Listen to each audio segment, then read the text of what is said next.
Welcome to everybody to EAD 539. It's your last internship course. I think it's probably your last course, at least for most folks, but I could be wrong about that. I am Dr. Arneson, and I am happy to have you all in class. I didn't see familiar names when I opened up the list of students, but I'm sure that could change. I wanted to go over a couple of things with you, and Screencast-O-Matic is a great way to do that.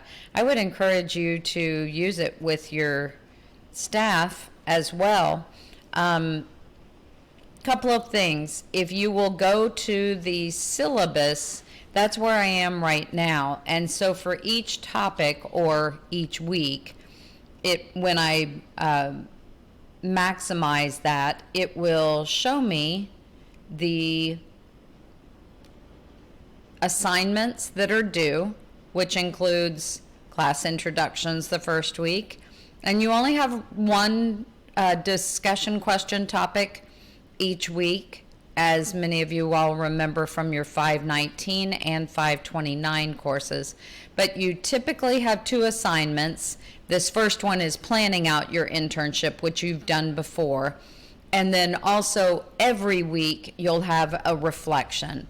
And I would just encourage you for each assignment, especially these reflections, they're meant to be short and sweet, but they do have a format that they go by. So make sure you're looking in the rubric and matching your reflection to the rubric criteria.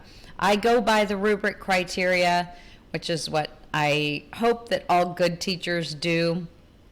And then your participation, just to alleviate any questions later on, I want to make sure that everybody understands that participation is based on you responding to either me or other classmates substantively on at least 3 days out of each week. So 3 days of participation.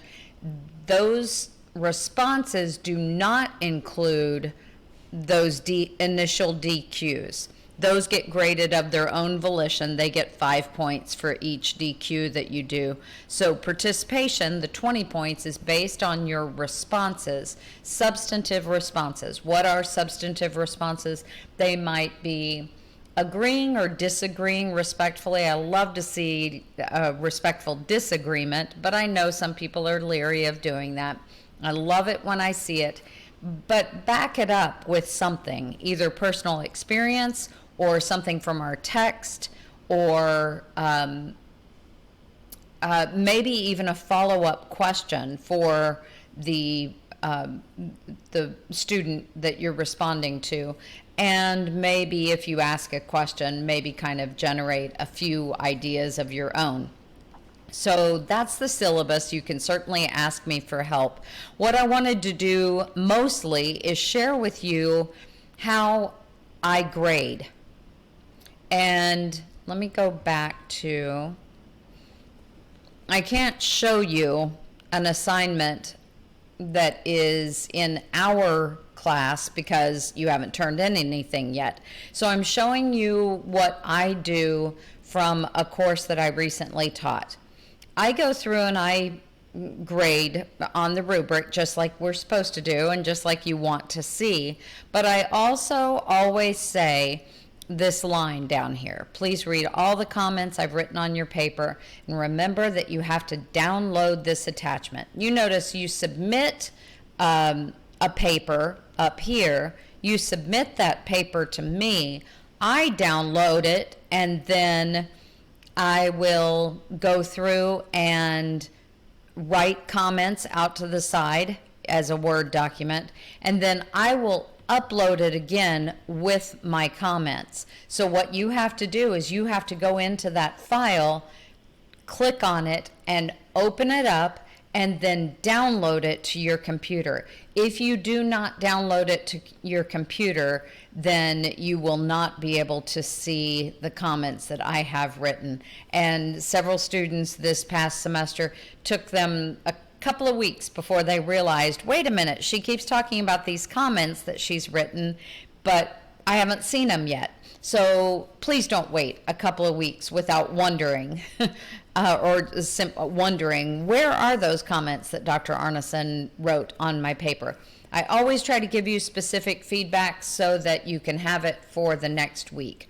I'm also a little bit of a control freak when it comes to grading. I like to grade within a day, typically a day, at the very most a day or two after you've turned in, after the due date for the assignment. So keep watch for that. And know that I can't wait to work with you. Looking forward to it. And I will see you all in class. Take care.